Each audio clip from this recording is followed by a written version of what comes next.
You have 4 captains graduate. I don't think that's maybe the first time Yeah. you've had 4 captains graduate. Who do you look at that you think is a natural captain type? Well, we're going to have a vote on that on Thursday, and then we'll go from there. You know, once this season kind of gets digested and we start looking ahead. So we had our last full team meeting today, you know, although Wahlberg wasn't there. But and then we'll move on and start thinking about next year's team. But you know, you have a senior class, you have 4 capable seniors, and then you have some pretty good juniors coming up. So I think the team will have some good choices. And you know, leaders aren't born. I mean, if you read any of that inscription that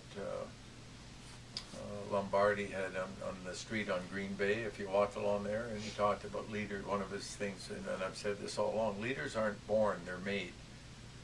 And sometimes they're made through a situation or through an opportunity or through growth of seeing other leaders. But I would say this, whoever leads our team next year is a great example of leadership from this year. But I can't tell you who that person's going to be, if there's one. When you talk about losing Hunwick, obviously you'll have Rutledge coming in next year. When you look at the other 3 seniors, you know, you lose Greg, but you'll have 8 defensemen next year if everybody comes and everybody stays. And you look at your forwards, you lose 2 guys.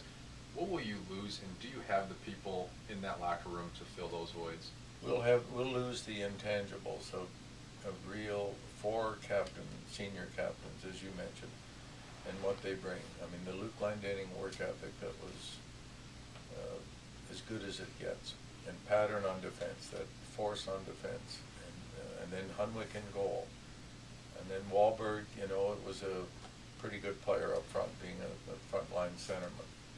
So yeah, you're losing good players in all positions, but you know, that's the college system. Is next year is an opportunity for AJ Trios to step up, and Kevin Lynch and Chris Brown. I mean, there's 3 top forwards that'll be seniors next year, and Mafi on defense, another, he'd be a senior, and that's what you do. You grow and you change. I mean, look at the difference between Greg Pattern this year and last year. I mean, it's huge, and so that senior year is a special year. And I think our guys are good examples of that. And playing your senior year, look what it did for Stephen Kempfer. Look what it did for Matt Hunwick. Look what it did for Carl Hagelin.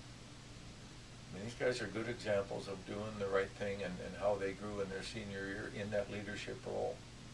Can you talk about your goalie situation? Obviously, you had a great one and he's gone. Well, yeah.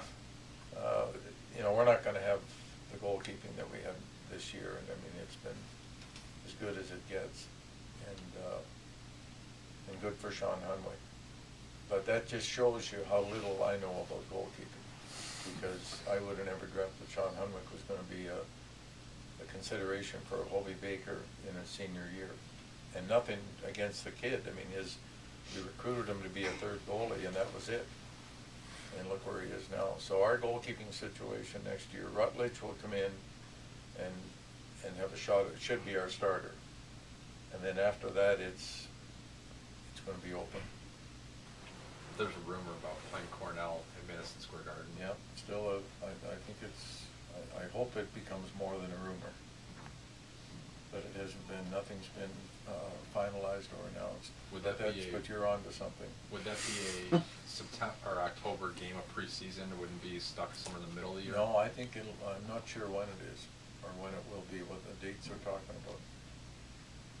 Why would that be attractive to you? It's a no-brainer, but...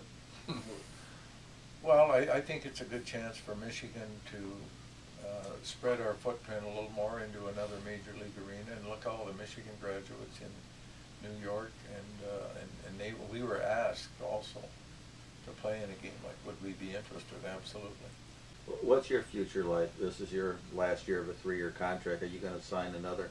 We'll see. I'm told you, I'm going year to year. I feel good about our team. I feel good about our program, our staff, and I'm looking forward to next year. Would you like to go back to the 1-year rolling that you had? It doesn't matter. I mean, they asked that 10 years ago, so. Yeah. Would you like to coach in the Big Ten Hockey Conference? doesn't matter either.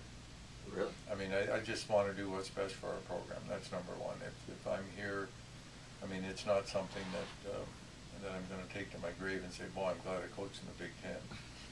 But, you know, I'm happy with, like I said, I'm happy with our staff, the progress, our program, and if I feel this way next year, then I'll be asking them if they want me around.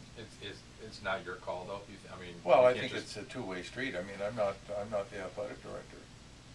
And I think it's important that they have the right people at the helm, and right now, you know, I feel fortunate, I feel lucky, and I feel that we've earned it, but I don't want to sit here and be delusionary at some point and thinking that I'm the only coach that should ever coach Michigan hockey.